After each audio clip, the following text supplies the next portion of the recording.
ॐ सहनाववतु सहनौ भुनक्तु सह वीर्यं करवावहै तेजस्विनावधीतमस्तु मा विद्विषावहै। ओम शांति शांति शांति। हरि ओम। आइए श्री गणेश करते हैं अपने श्लोक के पाठ से। जन्तूनां नरजन्म दुर्लभमतः पुंस्त्वं ततो विप्रता तस्माद्वैदिकधर्ममार्ग परता विद्वत्त्वमस्मात् परम् आत्मानात्मविवेचनं स्वनुभवो ब्रह्मात्मना संस्थितिः मुक्तिर्नो शतजन्मको सुकृतैः पुण्यैर्विना लभ्यते।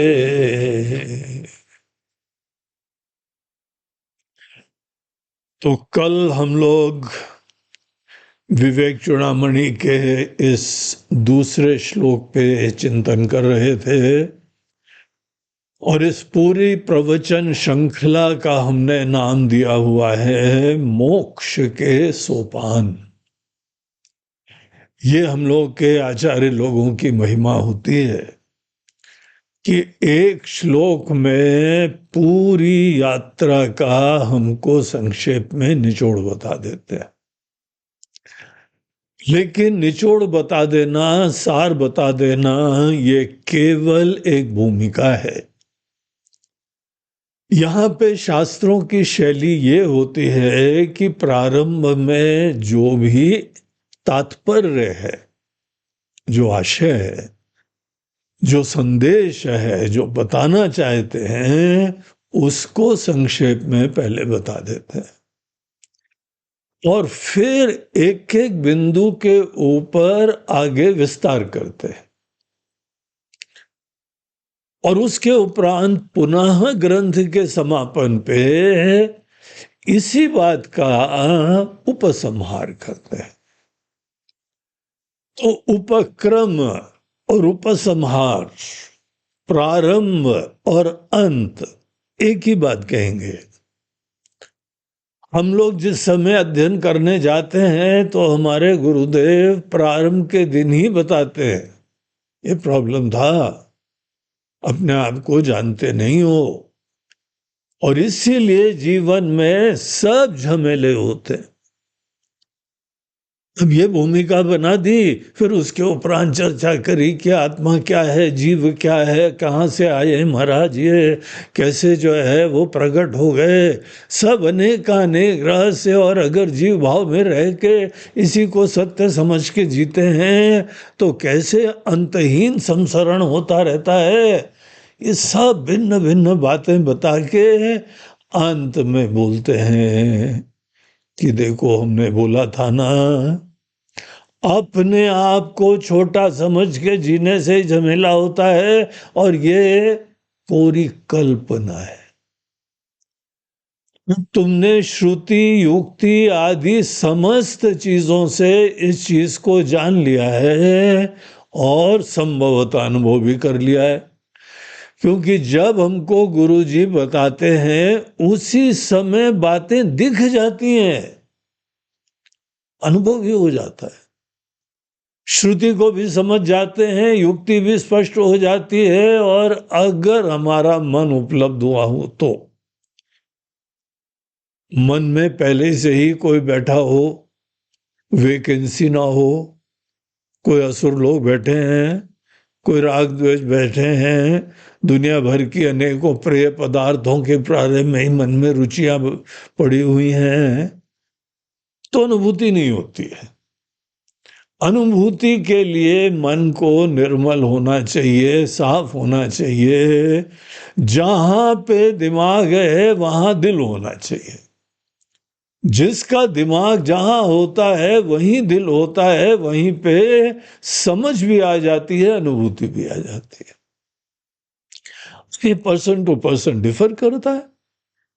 कुछ लोग होते हैं ऐसे सुंदर मन के कि मन के अंदर कोई विकार नहीं है, उससे निकल के आ गए, वो पड़ाव पार कर गए। आए थे सब विकार, लेकिन सबको निपटना पड़ता है। इस दुनिया में जो भी आता है वो इस चकाचौंध से युक्त तो होएगा, लेकिन ये रियलाइज करना कि ये तो भाई मरीचिका है, ये तो विश्वम दर्पण दृश्यमान नगरी तुल्यम, दिखता है, कुछ सारी नहीं है। जीवन भर खाते रहे, पता नहीं हम अगर टोटल बनाए देखें कितना खाए होंगे। कई क्विंटल गेहूं खा गए हैं, कई जो है वो टिन के टिन तेल पी गए, घी खा गए, सब्जियां ट्रक भर की खा चुके होंगे हम, लेकिन आज भी भूखे के भूखे। यही जीवन में सीखना होता है। बाहर की बहुत सारी चीजें देख ली, सुन ली, खा ली, पी ली, लेकिन पानी में मीन प्यासी, मुझे आवत हंसी, हा हा हा। अब ये बात जल्दी समझ में नहीं आती। हम लोग तो हा हा हा कर रहे हैं, मगर जो मर रहा है ना वो हा हा नहीं कर रहा है, वो भौं भौं भौं कर रहा है, रो रहा है बेचारा, क्योंकि उसको ये बात समझ में नहीं आई। तो इस तरीके से देखिए, विवेक चूड़ामणि के प्रारंभ में ही जो श्लोक बता रहे हैं उसमें सब अंततः जो हमको ज्ञान होगा, मोक्ष के सोपान और मोक्ष की प्राप्ति का लक्षण सब इसी में आ गया है। इसीलिए बड़ा मननीय है। एक श्लोक को हमने 5 दिन के लिए रखा है, तो इस तरीके से हम लोग यहाँ पे जो है 3 दिन अपना घाट पार करके आ गए। 3 दिन तक अभी हम पहली लाइन पे विचार कर रहे हैं। इतने सुंदर सुंदर शब्द हैं।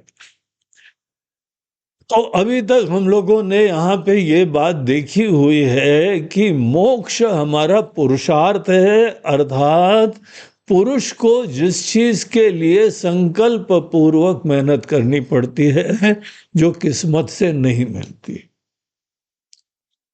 अगर किसी ज्योतिषी ने बता दिया ना कि तुमको मुक्ति होने वाली है, तो ज्योतिषी को छोड़ छाड़ दो, शंकराचार्य जी के चरण पकड़ लो, क्योंकि वो ज्योतिषी भी मुक्त नहीं हुए अभी तक।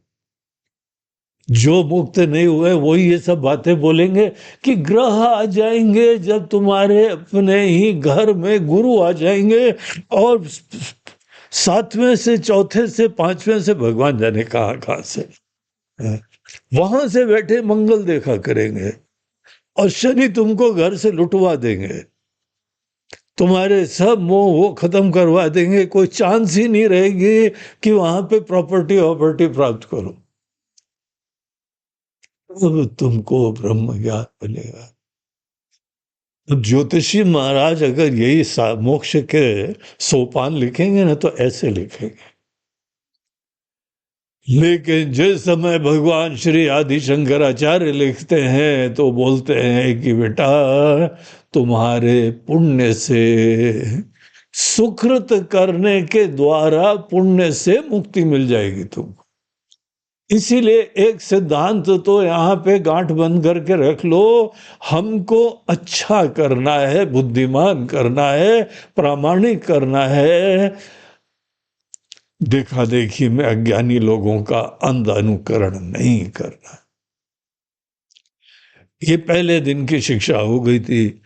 उसके उपरांत यहाँ पे हम लोगों ने देखा कि जो सुकृत होता है, जिससे पुण्य प्राप्त होता है, वो कर्म रूपी भी होता है, ज्ञान रूपी भी होता है। और जब तक ज्ञान नहीं प्राप्त करो, कर्म कैसे करेंगे? कर्म के लिए तो ज्ञान पहले चाहिए, उसके बाद कर्म करा जाता है। और धीमे धीमे कुछ ऐसा ज्ञान होता है जहां पे कर्म की इतनी गहराई में जड़ों में जाते हैं कि वो ज्ञान तो इतना 100 गुना ज्यादा पुण्य देता है। इसीलिए कहा जाता है कि देखो, सत्संग में जाओ तो बहुत पुण्य मिलता है। अब तुम बोलो सत्संग में गए, कुछ करा तो है ही नहीं। बोलते हैं हाँ, समझ में आया, ज्ञान प्राप्त होता है, ज्ञान से भी पुण्य मिलता है। बच्चों को अच्छी तरह शिक्षा दोगे, पढ़ाओगे, उसके उपरांत जीवन कल्याण होएगा कि नहीं होएगा? समझ आएगी, उसके उपरांत अच्छा काम होगा, दिशा मिलती है। और वेदांत में तो आत्मा को ब्रह्म जानने से सभी काम पूरे हो जाते हैं। तो सुकृत जो है कर्म रूपी भी होता है, ज्ञान रूपी भी होता है। और ये तुमको सैकड़ों जन्म के, करोड़ों जन्म के कर्म के द्वारा प्राप्त होगा। महाराज जी फिर तो गए काम से। हाँ? इस जीवन में तो एक ही जीवन है। आप 100 कोटि जन्म की बात कर रहे हैं, 100 करोड़, मतलब इस जीवन में चांस नहीं है। तो कल हम लोग देख रहे थे कि आचार्य बोलते हैं कि तुमको मनुष्य जीवन मिला है। पता है इस किस चीज का सूचक है? तुम बहुत पुण्यात्मा हो, तुमने बहुत सारे पुण्य कर लिए हैं, तुम बहुत ही जो है वो बड़े सेठ हो इस मामले में, पुण्य के मामले में। क्योंकि यहां पे 84 लाख जितनी योनियां होती हैं, मनुष्य जीवन की प्राप्ति में बहुत पुण्य लगता है। और हमको आपको अगर मनुष्य जीवन मिला है तो सोच लो कितने बड़े सेठ होंगे, हाँ? कितने बड़े जो है वह अमीर आदमी होंगे, अमीर इंसान। अभी जाके मिलता है। इसीलिए ये मत सोचो कि हमको आगे 100 करोड़ जन्म आगे होंगे। अरे बहुत सारे हो चुके हैं। और इतने ही नहीं है, अब ये जो लाइन है ना, ये हर सोपान के लिए यूज होती है। 100 जन्म कोटि सुकृत ही पुण्य ही विना नर जन्म न लभ्यते। देखो, एक एक चीज के साथ अप्लाई होएगा। फिर दूसरा बिंदु आया कि इंसान बन गए, इंसान बनने मात्र से ही तुम बहुत बड़े पुण्यात्मा दिखाई पड़ रहे हो। और मनुष्य बनने के बाद यहां पे देखिए, आज पृथ्वी के ऊपर 6 अरब की आबादी है, 6 बिलियन। जब तक हम बोल रहे हैं तो पता नहीं कितने मिलियन बढ़ गए होंगे। मनुष्य का प्रोडक्शन काफी हाई चल रहा है? वो सन्यासी लोग दुनिया को बचा रहे हैं थोड़ा बहुत, वो प्रोडक्शन नहीं कर रहे हैं, बाकी सब लगे हुए हैं दिन रात झमाझम। अभी हमने सुना था इलॉन मस्क के बच्चा हुआ 12वां, और वो सेठ जी है, संपन्न है। इसका मतलब ये थोड़ी है कि तुमको टीम बनानी है, तो बाकायदा 12वां हो चुका है, तीसरी पत्नी से। तो मनुष्य जो है वो प्रोडक्शन करने में काफी तेज है।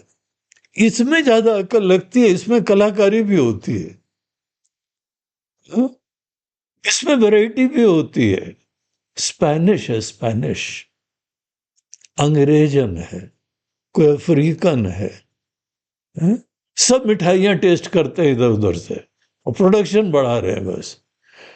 इतने मनुष्य जीवन और कोई जीव आ गया इस दुनिया में, निश्चित रूप से बहुत सौभाग्यशाली है। ऐसा कुछ जीवन में कर सकता है जो किसी अन्य योनि में नहीं कर सकता है, इसलिए इसको पुण्य कहा जाता है।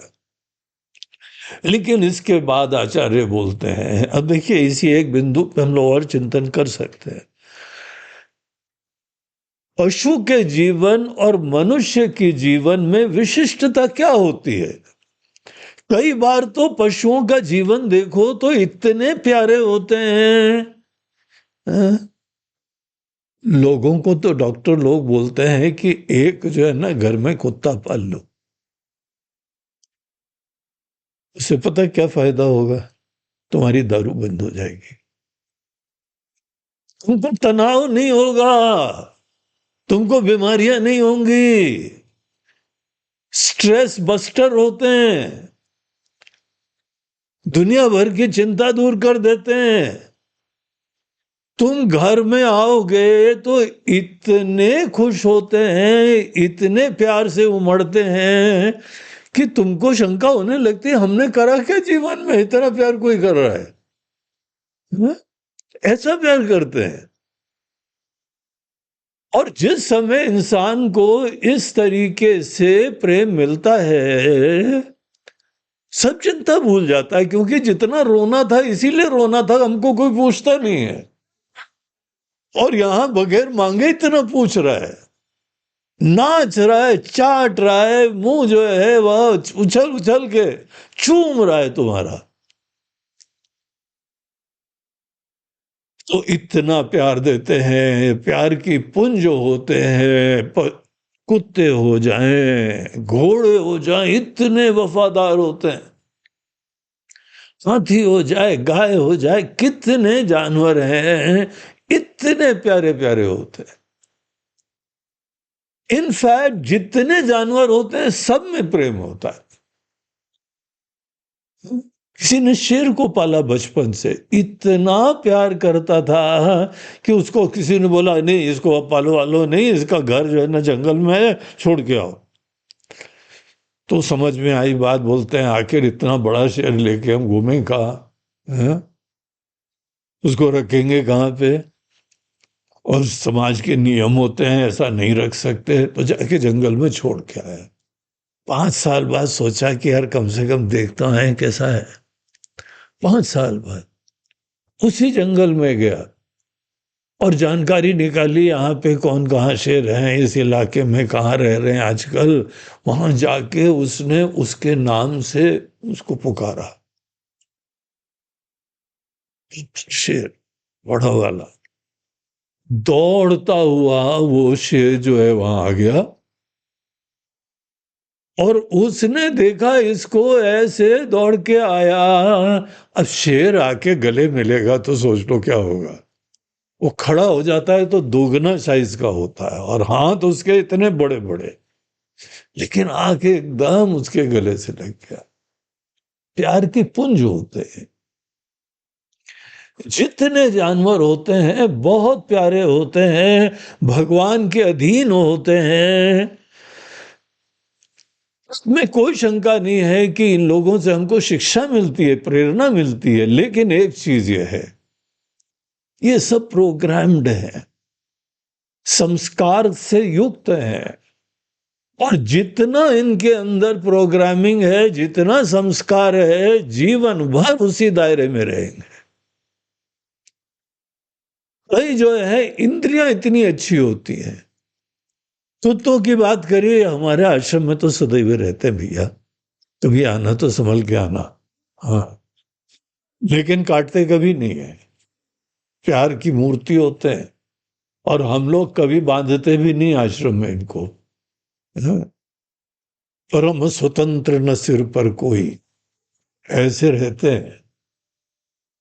कई बार प्रवचन में आके हमारा वीडियो कैमरा गिरा देते हैं।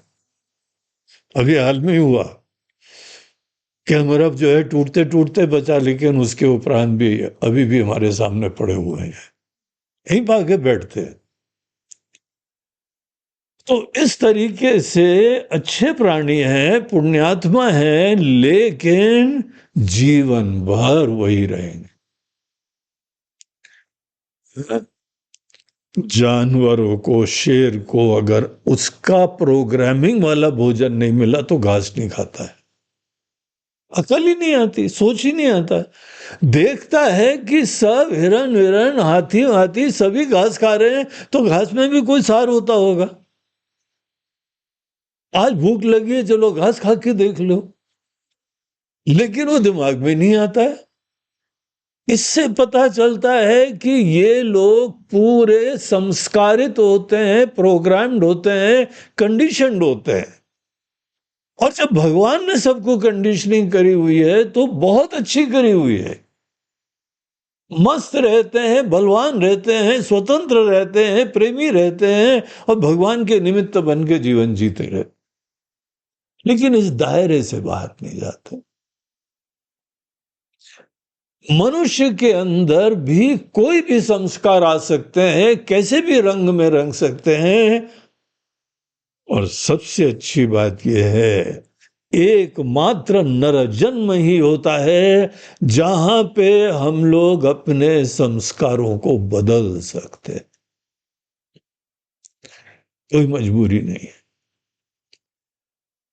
आज हम यहाँ पे जो है आपको वेदांत की बातें, गीता की बातें, जैसा भी प्रवचन हो बताते रहते हैं।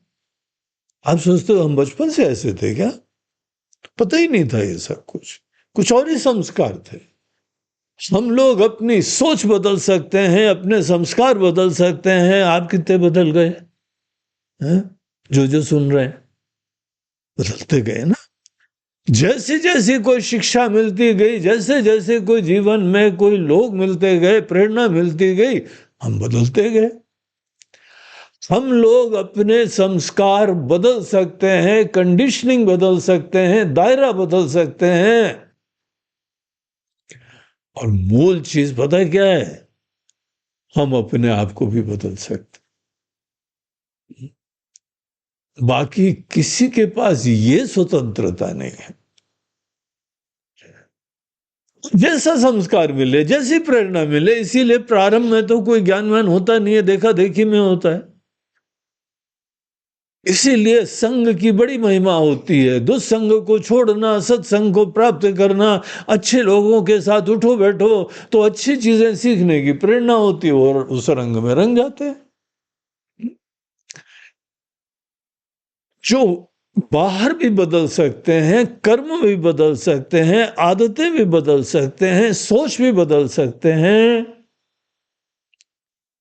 अपनी अस्मिता भी बदल सकते हैं। अस्मिता जो बदल सकता है उसको सोच लो कितना पावरफुल चीज है ये। अस्मिता बदलने की स्वतंत्रता, संभावना ही तो हम जीव पैदा हुए और हम ही जो है ब्रह्म स्वरूप हो सकते हैं, क्योंकि हम मैं को बदल सकते हैं। जो भी मैं को बदलने में सक्षम होता है वही तो ये सब करेगा। ये किसी और योनि में होते ही नहीं सामर्थ्य। सब प्रोग्राम्ड है। देवता लोग सदैव सत्कर्म करते हैं, सेवा करते हैं, भगवान के निमित्त रहते हैं, भोग भी करते हैं, ज्यादा ऐश्वर्य में एंजॉय करते रहते हैं, है? वो लोग इससे ज्यादा बहुत ही रेयरली इससे बाहर निकलते हैं। इंद्र देवता को कभी सुना कि ब्रह्म ज्ञान प्राप्त हुआ? वो फुर्सत ही नहीं ऐश्वर्य से, भोग विलास से उनको फुर्सत ही नहीं। इसीलिए वो लोग जो है ब्रह्म ज्ञान की प्राप्ति कभी नहीं कर सकते। मनुष्य का जीवन ऐसा है जो मिश्रित कर्मों से होता है। पाप भी है, पुण्य भी है, सुख भी मिलता है, दुख भी मिलता है। इसीलिए सुख दुख से शिक्षा मिलती है। और फिर आदमी शिक्षा लेके जो भी आवश्यक और उचित समझता है वो परिवर्तन कर सकता है। सब हमारे मन के ऊपर और मन के पीछे बुद्धि के ऊपर निर्भर होता है। देखो कितनी स्वतंत्रता है। इसीलिए कहा कि जंतु नाम नर जन्म दुर्लभम, यह दुर्लभ है क्योंकि यह स्वतंत्रता किसी के पास नहीं है। और अपने अंदर मैं के बारे में चिंतन करना, शोध करना, संस्कारित करना या जो भी बदलना। और पता, आत्मज्ञान में कुछ नहीं बदला जाता है। आत्मज्ञान में ये प्रश्न आता है कि चलो ठीक है, बदलने को तो हम बदल लें, हाँ? लेकिन शुरुआत में कुछ तो होंगे ना। प्रारंभ में क्या थे हम, और यही मान के चले प्रारंभ में जो भी थे वो गलत ही थे, छोटे ही थे। इसका क्या प्रमाण है? हम लोगों को बदलने की जहां पे आवश्यकता है हम बदल सकते हैं, वो स्वतंत्रता है। लेकिन मुक्ति के पथ के ऊपर चलने वाले लोग ये सोचते हैं यार हम बदल तो सकते हैं, लेकिन प्रारंभ में क्या थे हम, और उसको हम बगैर देखे मान बैठे कि वो गलत ही था। ये कोई बात जमती नहीं है। तो उन्होंने ये सोचा कि शास्त्र के मार्गदर्शन से, गुरु के मार्गदर्शन से, कि तुम जो हो सब उपाधियों को किनारे करके पहचानो तुम कौन। और जिसने देखा सब उपाधियों से तादाद में किनारे करके, वहां पे तो कोई बड़ी दिव्य चीज निकली, भगवान ही बैठे थे अंदर।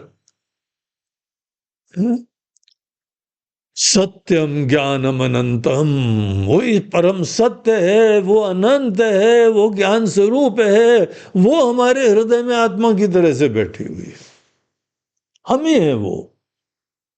ये सब बातें इसीलिए संभव होती हैं क्योंकि हम लोग आत्म अवलोकन कर सकते हैं, आत्मचिंतन कर सकते हैं, विवेक कर सकते हैं, जो भी उचित लगे उस पथ के ऊपर चल सकते हैं।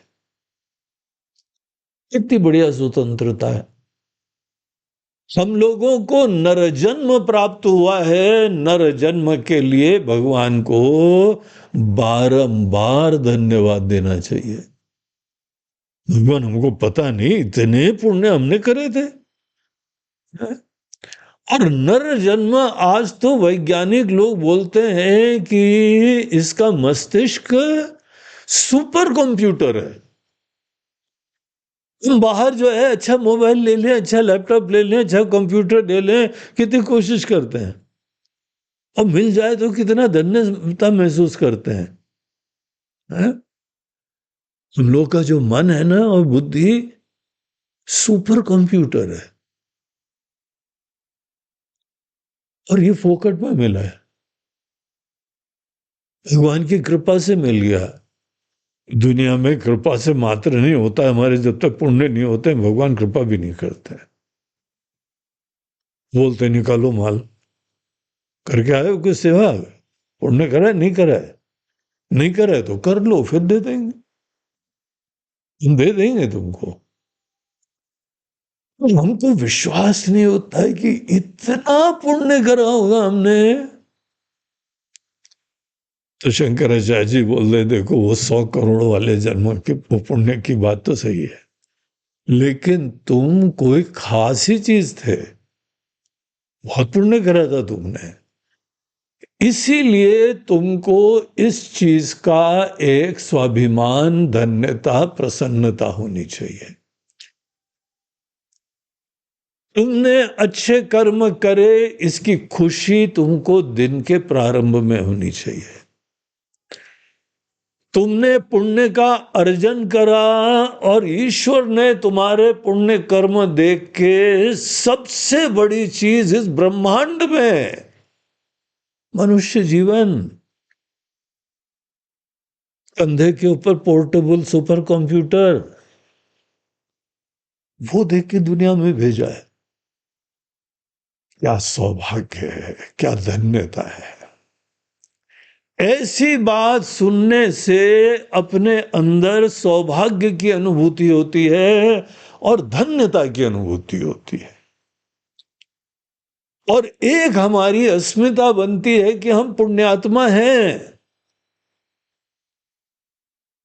कोई अनेकों मिलेंगे, बोले यार तुम बिल्कुल पापी आदमी हो, नालायक। तो भैया होंगे, आपकी दृष्टि में हम और अच्छे होना चाहते हैं, आप इसीलिए गलतियां निकालते रहते हैं, लेकिन आपको पता नहीं है हम बहुत बड़ी मॉल से शॉपिंग करके आ रहे हैं और ऐसा माल खरीद के आ रहे हैं जिसके लिए करोड़ों जन्म का पुण्य लगता है। मनुष्य जीवन तो हम और आप सब पुण्यात्मा हैं, ईश्वर की कृपा के पात्र हैं। पुण्य तो कर लिया, लेकिन पुण्य से मनुष्य जीवन मिल जाए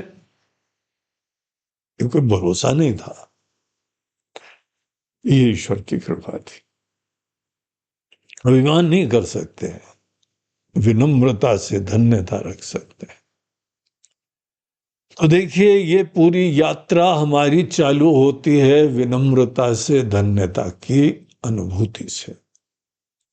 मन के अंदर ये एक वाक्य अगर अच्छी तरह से समझ जाओ, प्रमाण पूर्वक बता रहे हैं, बगैर पुण्य के मनुष्य जीवन नहीं मिलता है। तो पुण्यात्मा हो तो ये बोलना बंद करो केवल पापी हो, सर उठा के जियो तुम पुण्यात्मा हो।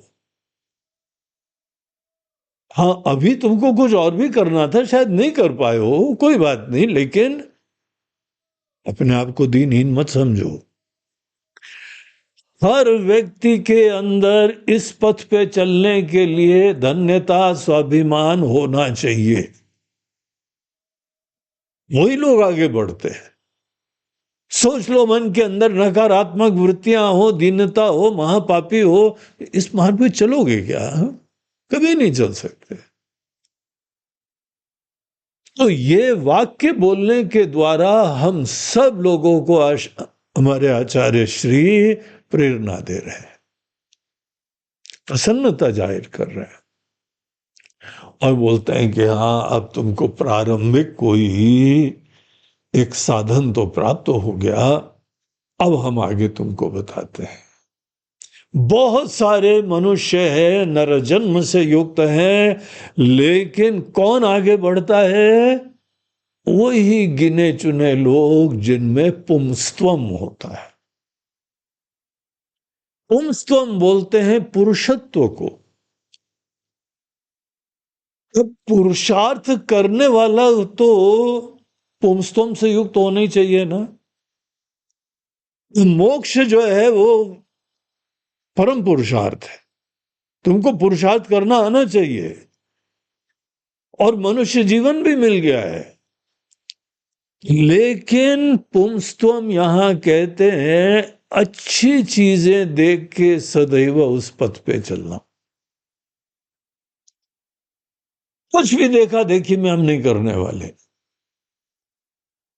हमको जो प्रेरणा देगा, हमारे हृदय में प्रसन्नता लाएगा, अच्छी प्रेरणा से युक्त हो, उदात्त प्रेरणा से युक्त हो। एक जीवन मिला है, जरा क्लास से जीना है। इसीलिए यहां सैकड़ों प्रकार के लोग हैं।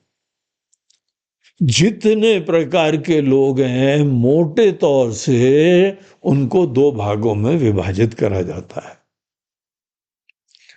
कोई दैवी गुण से युक्त हैं और अनेकों आसुरी गुण से युक्त हैं।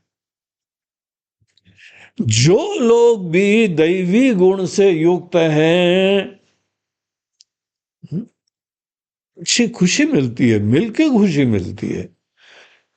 कई लोगों की किताबें पढ़ो, बड़ी खुशी मिलती है, कविताएं पढ़ो, बड़ी खुशी मिलती है, साहित्य सुनो, बड़ी खुशी मिलती है, किसी के वीडियो देखो, बहुत खुशी मिलती है। किसी के अंदर जो है वो उनकी बातें सुन के दीनता हो जाती है और कुछ प्राप्त करने की प्यास हो जाती है, भूखे हो जाते, प्यासे हो जाते, दीन हो जाते हैं। आसुरी लोगों के संगत से हम आसुरी हो जाएंगे। आसुरी व्यक्ति का जीवन का दर्शन होता है कि हम खूब बाहर से भोगें, ये प्राप्त कर लो, धन प्राप्त कर लो, वस्तु प्राप्त कर लो, ऐश्वर्य प्राप्त कर लो, भोग के पदार्थ प्राप्त कर लो और फिर भोगो। आसुरी लोगों का जीवन होता है प्रेय पथ पे चलना।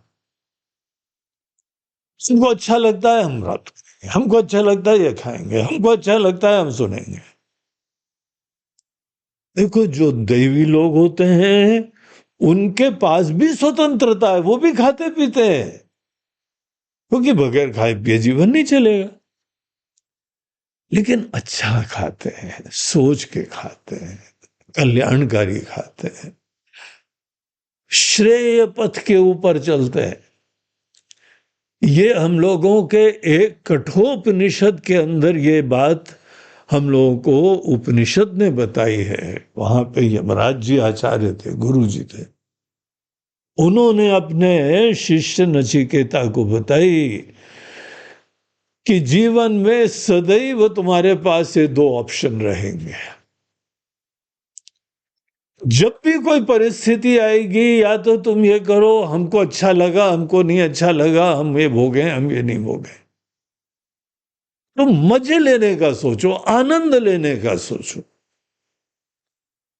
श्रेय पथ पे जो चलता है वो ऐसी भूखी नजरों से नहीं देखता है, वो प्यासी नजरों से नहीं देखता, वो भगवान की कृपा भी देखता है। देखो, जिस समय कोई श्रेय पथ के ऊपर चलने वाला श्रेयार्थी दैवी गुण से युक्त, उसको जब भोजन खिलाओ ना, तो बनाने वाले का भी स्नेह देखता है, भोजन के अनेकों व्यंजन देखता है, ईश्वर की याद करता है, भगवान को पहले भोग लगाता है, चेहरे में जो है चमक होती है, प्रसन्नता होती है, और तब भोजन खाते हैं। वो ही खाते हैं जो शरीर के लिए कल्याणकारी होता है, जवान से नीचे जाके भी कल्याणकारी हो। प्रेय पथ वाला जवान के दायरे में जो बस मजा आता है ना, वो खाता है। ये चटनी खाओ, वो चटनी खाओ, ये अचार खाओ, वो अचार खाओ, उसका दायरा जो है ना जवान तक रहता है। जवान के नीचे जाने के बाद वो क्या गुल खिलाता है पेट में और शरीर में, उसको चिंता ही नहीं। उसने इमीडिएटली बस आनंद लिया, फिर उसके बाद मरता रहा। एसिडिटी हो रही है, प्रॉब्लम हो रहा है, पेट खराब हो रहा है, शरीर खराब हो रहा है, दिमाग विक्षिप्त हो रहा है, चंचल हो रहा है, लेकिन वो उसको सोचते ही नहीं। श्रेय पथ और प्रेय पथ दो विकल्प होते हैं। जिस व्यक्ति के अंदर पुंस्तव होता है, नर जन्म के बाद पुंस्तव, ये समझ लो ये आदमी सोच समझ के बुद्धिमत्ता से जिएगा, बड़ा सोच पाएगा। बड़ा सोच पाओ, वो ही पुंस्तव है। बड़ी सोच की प्रेरणा आदमी को घर से मिलनी चाहिए, स्कूल से मिलनी चाहिए, समाज से मिलनी चाहिए। जहां रहो, जिस क्षेत्र में रहो, उत्कृष्ट तो बनो, किसी खेल में विजयी हो, मेहनत करो। सबको ये अच्छा लगता है और ये आसानी से नहीं होता है। अभी हाल में जो है ना, भारत देश ने वर्ल्ड कप जीत लिया, क्रिकेट का T20 वर्ल्ड कप। मुश्किल होता है, जहां पे थोड़ी उम्र ज्यादा हो जाए तो लोग फटाफट रिटायर हो जाते हैं। 3 लोग रिटायर हुए इस बार। वो देख के लगता था बड़े हट्टे कट्टे, बड़े उत्साही हैं, लेकिन इतना ज्यादा मेहनत लगती है उसमें। उन्होंने भी सोच लिया अब ये तो नई उम्र वालों के लिए छोड़ना चाहिए, लेकिन वर्ल्ड कप जीत लिया। देखो, है ना पुंस्तव, पुरुषत्व, है ना कोई खास मटेरियल के बने हुए, ऊंची सोच और ऊंची सोच के लिए मेहनत करके उसको सिद्ध करना, इसी को बोलते हैं पुंस्त्वम। हर क्षेत्र में, आप स्कूल में हो, कॉलेज में हो, किसी भी प्रोफेशन में हो, अच्छा सोचो, बड़ा सोचो, महान सोचो, और जो भी कर्म करना है आराम से करो, मस्ती से करो, निडरता से करो, उस थकावट में भी आनंद लो। पसीने से चूर चूर हो रहे हैं, लेकिन महान लक्ष्य के लिए मेहनत करने में जो आनंद आता है। पहाड़ की चोटी पे जा रहे हैं, थकते जा रहे हैं, लेकिन जब माता दी करते जाओ, पौड़ी पौड़ी चढ़ते जाओ, है ना, ये पुंस्तम है। जिनके अंदर पुंस्तम नहीं होता है, या आत्मबल नहीं होता, या उत्साह नहीं होता है, वो बोलेंगे हाँ फोटो भेज देना,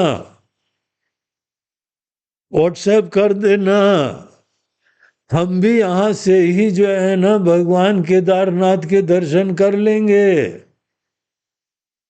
और वीडियो भेज दो तो ज्यादा अच्छा रहेगा, पड़े पड़े यहां पे भगवान का आरती भी देख लेंगे। वो कौन हुए? वो शिथिल है, तामसी है, पुरुषार्थ नहीं कर पाते। पुंस्तम मतलब पुरुषार्थ करने में सक्षम, किसी फील्ड का पुरुषार्थ हो।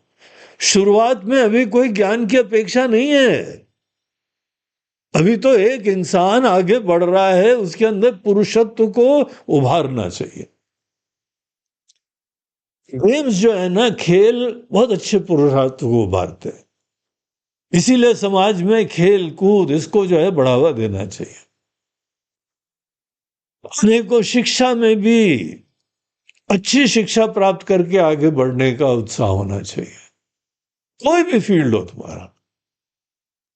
इसको हम लोग बोलते हैं पुंस्तम, पुरुषार्थ करने वाला, उत्साह से युक्त, अच्छे पथ पे चलना। जो उस समय यही सोच होती है, ज्यादा भी नहीं है, लेकिन ये प्रकृति में, ये स्वभाव में एक आदत पड़ जाती है। तुम जहां पर भी हो बेस्ट करो, उत्कृष्ट करो, उसके लिए मेहनत करो। तो ये पुरुषत्व, ये पुंस्त्वम इसको संस्कृत में बोलते हैं। तो देखिए दो चीजें हो गई। जंतु नाम नर जन्म, वो तो भगवान की कृपा से पिछले जन्म के कर्म से प्राप्त हो गया। बड़े सेठ जी हो, बड़े पुण्यात्मा हो, बगैर पुण्यात्मा के मनुष्य जीवन मिलता ही नहीं है। ये मत सोचना अब चालू करना, बहुत कमाई कर चुके हैं। और अगर तुम्हारे पास पुंस्तम है तो वही वाक्य जो है यहां अप्लाई होता है। कौन सा?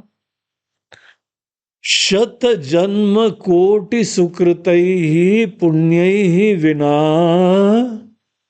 पुंस्तम न लभ्यते।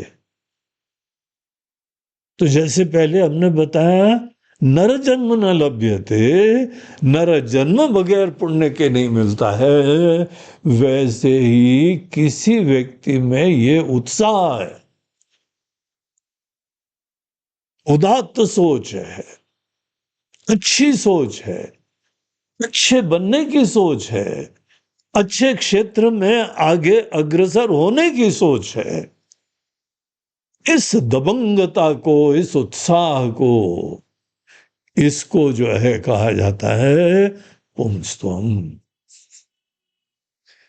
बोलते हैं अगर प्राप्त हो गया है तो भाई अब आगे तुमको हम गाइडेंस के लिए, कुछ ज्ञान देने के लिए ले सकते हैं। देखिए इस पूरे चक्कर में आपको एक और बात बता दें, जब किसी गुरु जी के पास जाते हो ज्ञान प्राप्त करने के लिए, वो भी ये देखते हैं सही में नर है कि भी जानवर है ये, इसमें नर जन्म के लक्षण आ रहे हैं क्या, जहां बदलने की संभावना है। और उसके उपरांत इस स्टूडेंट में, जो आश्रम में एडमिशन लेना चाहता है, अगर किसी में ये पुरुषार्थ करने की प्रेरणा, सामर्थ्य, आत्मबल नहीं होता है, क्या होगा? आगे नहीं बढ़ पाएगा। वो नहीं करेगा, वो आश्रम की सेवा नहीं करेगा, गुरु जी की सेवा नहीं करेगा, भगवान की सेवा नहीं करेगा। पता लगा गुरु जी को उसकी सेवा करनी पड़ रही। इससे अगर बचना है तो पहले निर्धारित कर लो कि पुंसवम है कि नहीं। अगर किसी में उत्साह, उमंग होता है, मेहनत के लिए तैयार रहता है, कुछ भी महान चीज दो आगे बढ़ने के लिए होता है, तो ये बहुत अच्छा गुण होता है। तो ये हो गई दूसरी चीज। अब उसके बाद चलिए तीसरे पड़ाव में चलते हैं। तीसरा सोपान क्या है? जो जो लोग पुरुषार्थ करने के लिए, अच्छे महान लक्ष्य में बढ़ने के लिए, वो लोग उत्साही हैं, प्रेरित हैं। किसी को महान लक्ष्य बताओ तो उत्साही हो जाता है, किसी को महान लक्ष्य बताओ, बोलो अच्छा इतना बड़ा है, छोड़ते हैं, अभी आइडिया ड्रॉप करते हैं।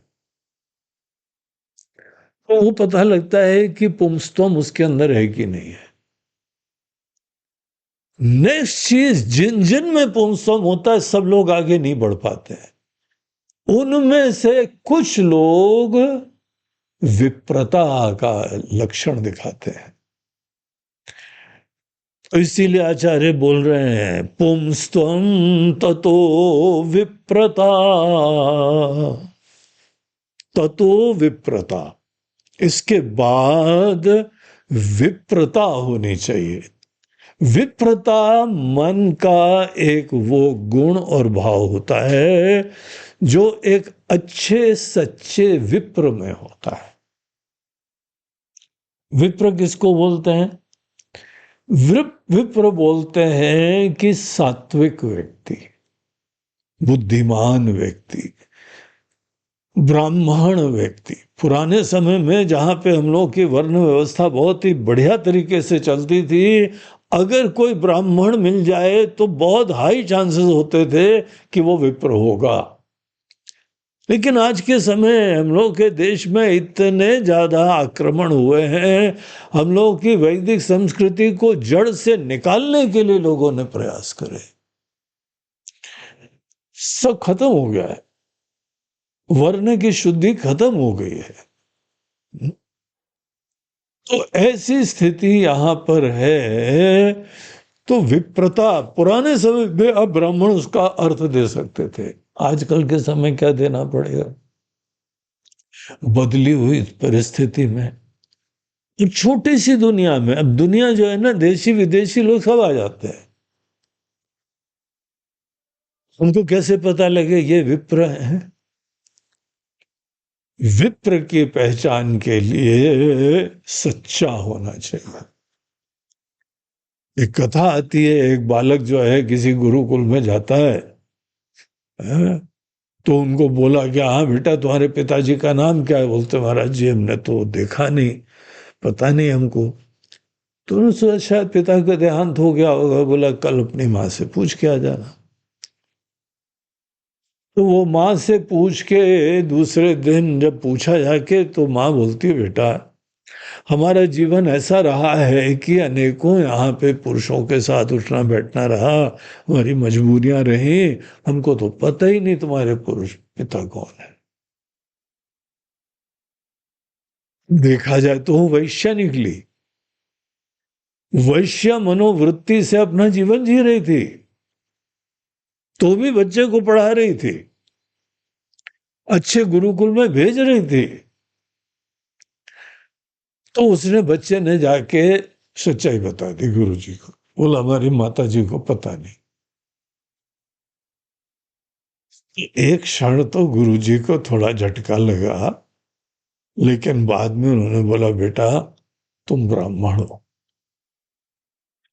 जो सच्चाई, जो छुपाता नहीं है, जो संकोच नहीं करता है, जिसको अहम की प्रतिष्ठा, इज्जत, झूठी चीजें, ये बेकार की बातें उसको प्रभावित नहीं करती हैं, सच्चाई में जीना ज्यादा अच्छा है।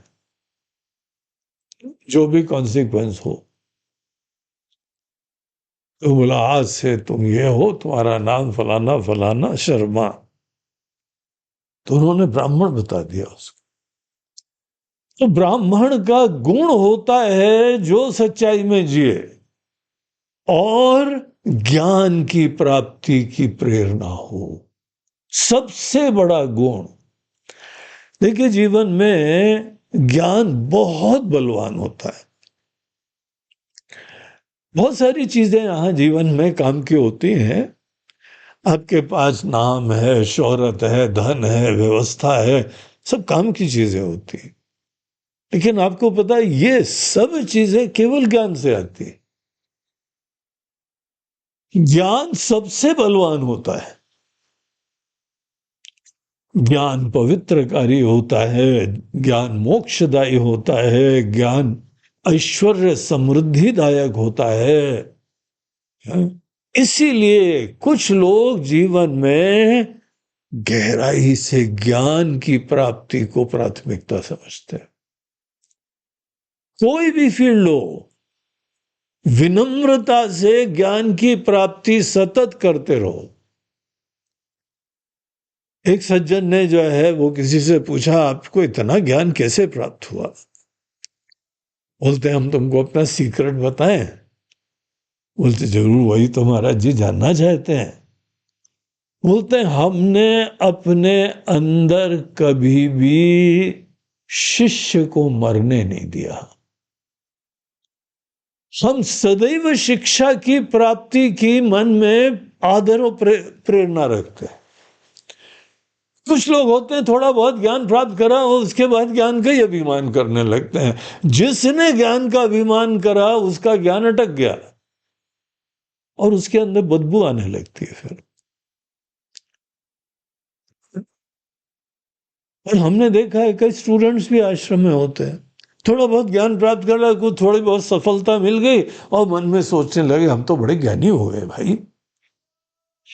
जिसने सोचा हमारा प्याला भर गया वो आगे बढ़ने की कोशिश नहीं करता है। तो वो कोई महापुरुष बोलते हैं हमने कभी भी ज्ञान का अभिमान नहीं करा, हम सतत ज्ञान की प्राप्ति के लिए विनम्रता से जहां जहां से अच्छा ज्ञान मिलता है हम लगे रहते हैं। जो व्यक्ति किसी भी क्षेत्र का, अपरा विद्या हो या परा विद्या हो, शुरुआत में अपरा विद्या ही होती है। किसी न किसी दृष्ट क्षेत्र में तुम गहराई से प्रवीण बनो, दक्ष बनो, विशेषज्ञ बनो, किसी एक चीज में तो बनो। और जब आदमी किसी एक क्षेत्र का अच्छा समझदार ज्ञानी बनता है, समाज में उसी क्षेत्र में सेवा अच्छी हो पाती है। जब आप किसी एक क्षेत्र में अच्छे विद्वान बन के, समझदार बन के विनम्रता से सीखते रहते हैं, ऐसे लोग हर अनुभूति से सीखते हैं, हर परिस्थिति से सीखते हैं। इनके लिए कोई सुख दुख नहीं होता है, इनके लिए सदैव शिक्षा मिलती है। तो अच्छी घटना पड़ी, उससे कोई लेसन ले लिया, क्या अच्छा होता है क्या बुरा होता है। कई बार हमको पीड़ा मिली, कोई पीड़ा नहीं होती, दुख नहीं होता, अंदर समत्व रहता है, शिक्षा ले लेते हैं। शिक्षा की प्राप्ति, जीवन में ज्ञान की प्राप्ति, हर परिस्थिति में जिसकी प्राथमिकता हो उसको बोलते हैं विप्र। विप्र व्यक्ति सदैव ज्ञान की प्राप्ति करता रहता है। और जो ज्ञान की प्राप्ति नहीं करते हैं, विनम्रता से सीखने की मनोवृत्ति नहीं रखते हैं, उनके अंदर अपेक्षाएं नहीं खत्म हो पाती। हमको भोगना, हमको अच्छा, हमको इज्जत, हमको ये, और केवल उन्हीं को सुख दुख मिलता है। दुख केवल अपेक्षावान अभिमानी को मिलता है। विनम्रता से युक्त सतत शिक्षा जो प्राप्त कर रहा है उसको दुख ही नहीं मिलता है। सोचना आप, केवल अपेक्षा होगी तभी दुख मिलेगा। अब एक काम करना, आज बाजार जाना नाक ऊपर करके,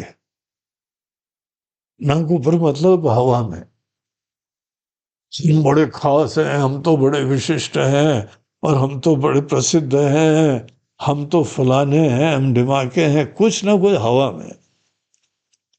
सामान्यता नहीं भी करते हो आप, तो भी एक दिन ट्राई करना, एक्सपेरिमेंट कर, उससे ना बड़े दुखी हो गए। क्योंकि बहुत लोग आपको कोई घास ही नहीं डालते हैं, कोई इज्जत ही नहीं करता है। आप नाक ऊपर करके जा रहे थे तो दूसरा भी नाक ऊपर करके जा रहा था, तो बड़ी गुस्सा है, इसको तो नाक नीचे करके प्रणाम करना चाहिए था। हरिओम गुरु जी। कोई गुरु जी उरु जी नहीं, वो नाक ऊपर करके और हवा में जी रहा था। कितनी गंदी दुनिया है देखो, वो सब हमारे लिए भगवान ने छोड़े हैं। एक बार हम लोग जब ब्रह्मचारी थे तो हम लोगों को हॉस्पिटल में टेस्ट के लिए भेजा जाना था, और बसें चलती थी उन दिनों। तो हम लोग बस स्टेशन पे खड़े हुए, और हम एक ब्रह्मचारी थे, पूरा जैसे सर मुड़ाया हुआ, अभी भी उस समय तो बिल्कुल चकाचक नए नए ब्रह्मचारी, चेहरा जरा तेजस्वी, खड़े हुए जाके। हमने सोचा, हमको तो बड़ा स्वाभिमान था, हम ब्रह्मचारी है, वेदांत का ज्ञान प्राप्त कर। तो बंबई की बात है, सब लाइन से खड़े होते हैं, वहां डिसिप्लिन होता है बहुत अच्छा। अब भागते लोग नहीं है, सब लाइन से खड़े होते हैं, सबको चांस मिल जाता है चढ़ने की। सब दनदनाते हुए आगे पहुंच गए, लाइन में जाके आगे खड़े हो गए, बड़े हवा में, हम तो ब्रह्मचारी जी हैं, ब्रह्म ज्ञान की प्राप्ति के स्टूडेंट हैं। पीछे से आवाज आई, ओ टकले इधर पीछे जाओ, खड़े हो जाके। तो कोई वहां माता जी, अरे साधु है, साधु है तो फोकट है ये, कोई काम वाम भी नहीं है, तुमको क्या जल्दी करनी है, जाओ पीछे लाइन में खड़े हो, ना कोई ऑफिस, ना कोई दुकान, ना कोई काम धंधा है, जल्दीबाजी में आगे जा रहे हो, साधु है। इतना झटका लगा, इतनी पीड़ा हुई, आज भी याद है हमको, तो इसीलिए कहानी सुना रहे हैं ना। किसी के बोलने से दुख हुआ क्या? नहीं, हमारी अपेक्षा पे पानी फिरा। हम उम्मीद कर रहे थे हम ये है, हमारी इज्जत कोई करे।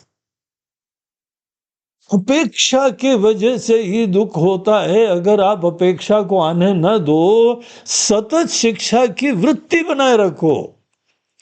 जो शिक्षा की वृत्ति, सीखने की वृत्ति बनाए रखता है, पीड़ा से भी सीखता है,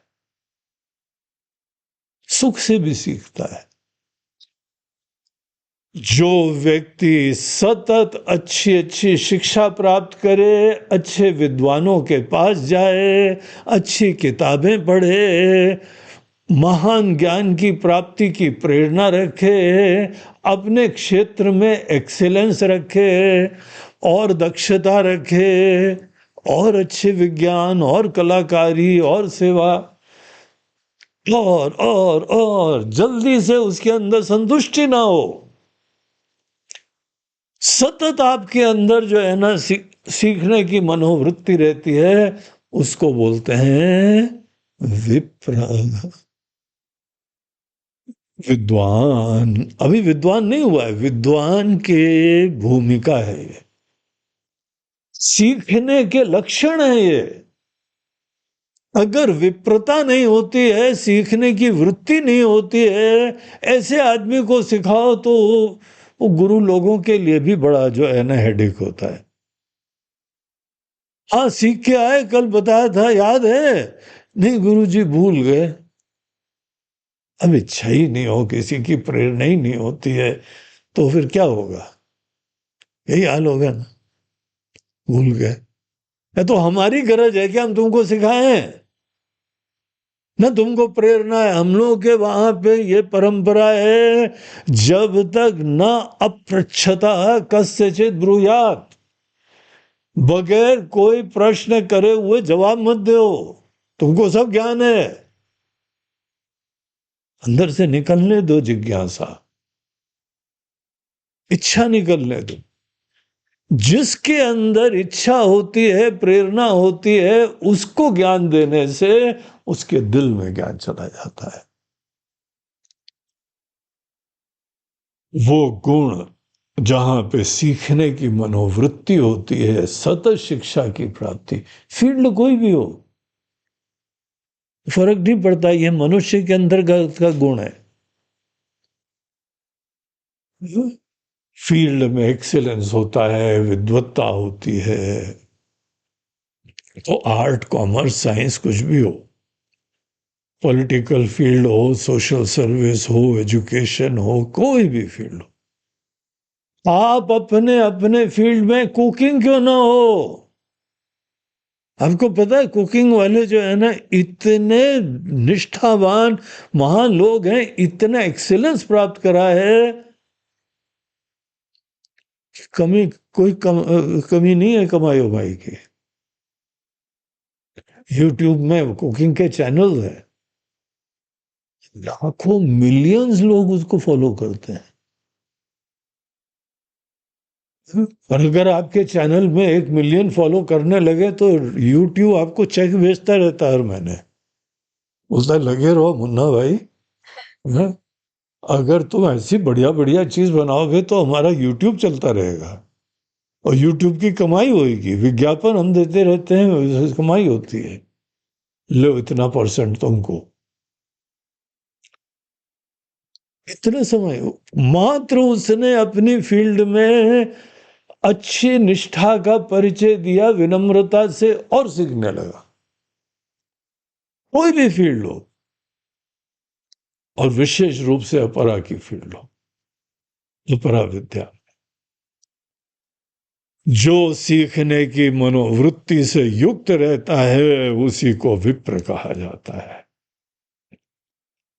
तो नर जन्म भी हो गया, पुंस्तवम भी हो गया, पुरुषार्थ उत्साह से युक्त, और सीखने की विनम्रता भी हो। ये जो है ना तीसरा सोपान है। प्रारंभ में ऐसे लक्षण, ऐसे गुण दिखाई पड़े तो आप समझ लेना ये लंबी दौड़ का घोड़ा है, ये बड़ा दूर तक जाएगा, संभवतः ब्रह्म ज्ञान तक भी पहुंच जाए। लेकिन जिसमें विनम्रता ही नहीं, सीखने की उत्साह ही नहीं है, मरियल है, वो नहीं जा पाएगा। कोई भी दे दे, भगवान भी आके दे देंगे, उसका अंदर उत्साह ही नहीं, प्रेरणा ही नहीं है। तो ये चलिए हो गया विप्रता। इसके बाद क्या होता है? चौथा सोपान हमारे मुक्ति के इस यात्रा में कौन सा होता है? ये सब हमारे करने की चीजें। पहले नर जन्म तो पिछले जन्म के कर्म से मिला, पुंस्तम संस्कार से मिलता है, और विप्रता भी संस्कार से मिलती है, लेकिन अब यहां पे पुरुषार्थ चालू हो जाता है। अब पुरुषार्थ जो है और अच्छी तरीके से आगे बढ़ता है। अब हमारा सेल्फ एफर्ट चाहिए। अब केवल हम बचपन से ऐसी जीते हैं, आदत ही ऐसी है, संस्कार से अच्छा है, वो नहीं चलेगा। जब ड्राइवर सीट पे बैठते हुए तुमको आगे नेविगेट करना पड़ेगा। तस्माद् वैदिक धर्म मार्ग परता। तस्मात् मतलब इसके बाद, इससे आगे, वैदिक धर्म मार्ग परता। अब अच्छी अच्छी बातें सुन रहे हो ना, बहुत सारे धर्मों के बारे में सुन रहे हो। यहां पे इतने दुनिया में धर्म के भी ऑप्शंस हैं। अब अनेकों जो है धर्म है, उनके जितने महान आचार्य लोग रहे, उनके जो भी मसीहा लोग रहे, प्रॉफिट रहे, उनके उनके भगवान रहे, अच्छी बातें बोली होंगी, हम उनके प्रवक्ता नहीं है, लेकिन हम तो देखते हैं कि धर्म के नाम पे, धर्माचरण के नाम पे केवल उन्होंने कह दिया है, उन्होंने करा, बस वही करते रहते, सोचते ही नहीं है। कोई बोलता है कि 3 शादियां करी थी तो हम भी 3 ही करेंगे। अरे यार, तू उस समय जमाना अलग था, मजबूरी थी, है? बच्चों का मॉर्टेलिटी रेट भी हाई था। आजकल के समय जो है वह तुम हमारी 3 और हमारे 30,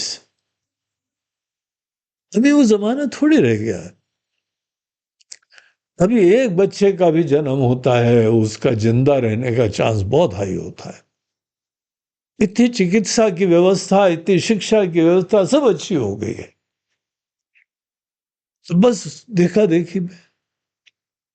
तो धर्म बहुत सारे हैं, अनेकों धर्म में अंधविश्वास से लोग जीते हैं, अनेकों धर्म में मात्र कर्म कांड करते रहते हैं, अनेकों धर्म में कोई यज्ञ हवन करते रहते हैं, अनेकों धर्म में मात्र जप करते रहते हैं, अनेकों धर्म हमको प्रेरणा देता है कि केवल तुम ये यात्रा करो, नाम लो, जप करो, भजन करो, ध्यान करो, और ध्यान में भी शून्यता रखो। ये सब अनेकों धर्म है।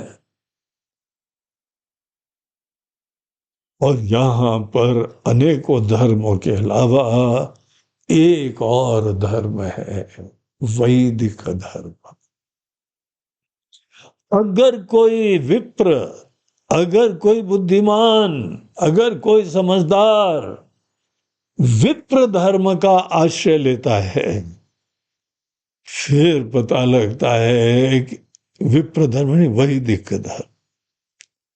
वैदिक धर्म का जो आश्रय लेता है, उस व्यक्ति के कोई बहुत ही पुण्य फलीभूत हो रहा है।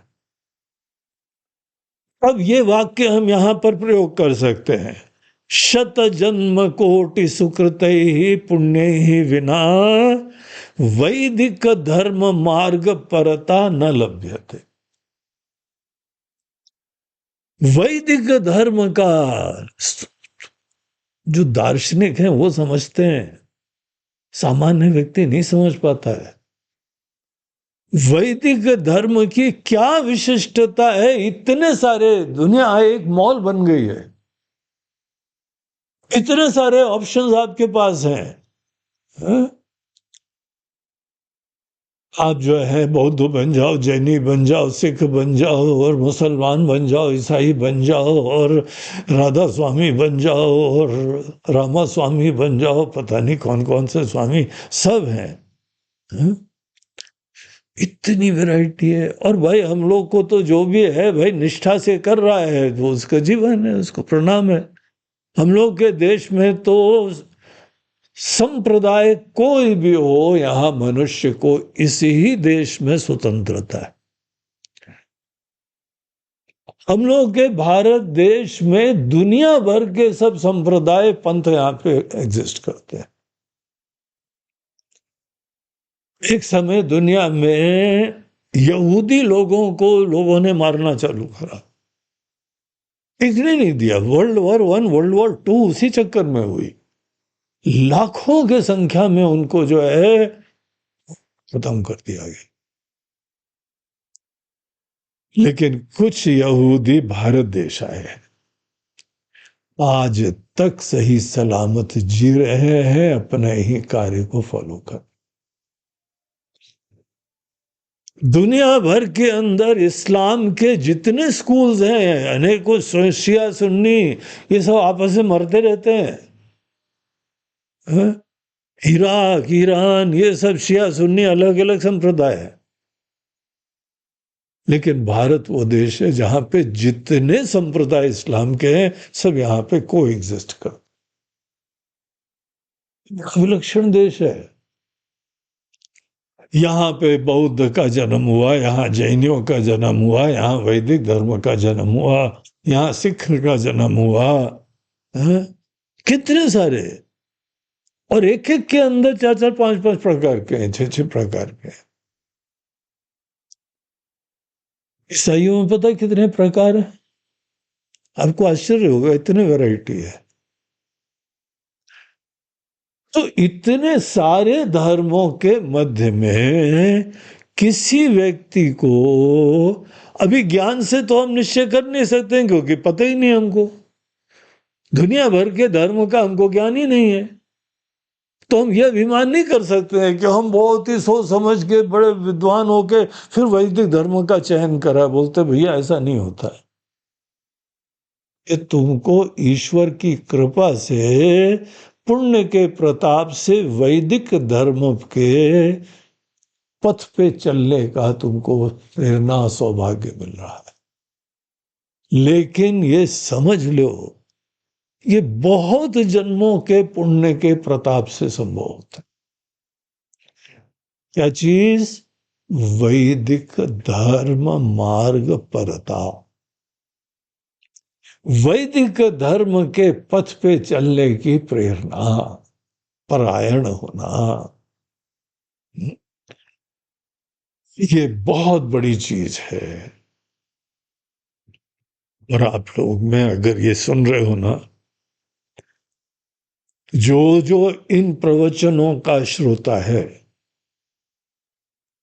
डेफिनेटली उसके अंदर ये संस्कार है, ये श्रद्धा है, ये प्रेरणा है, और इसको और समझना चाहता है, आगे बढ़ना चाहता है।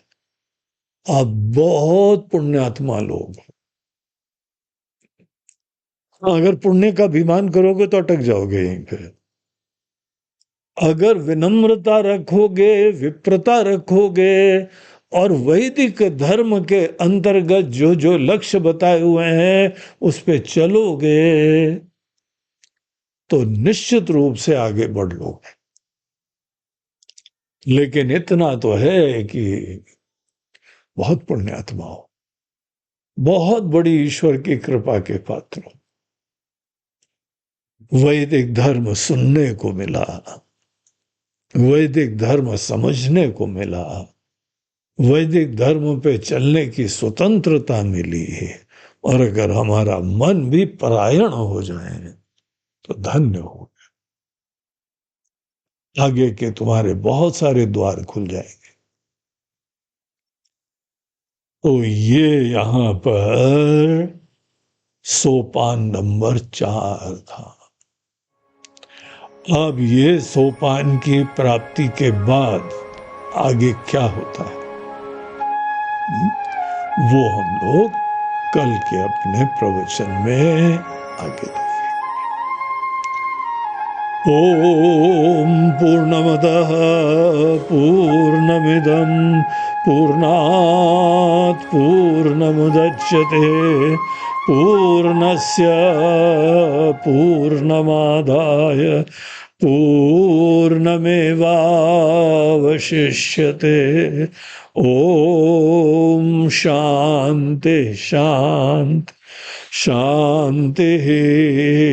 हरि ओम। श्री गुरुभ्यो हरि ओम। नमः।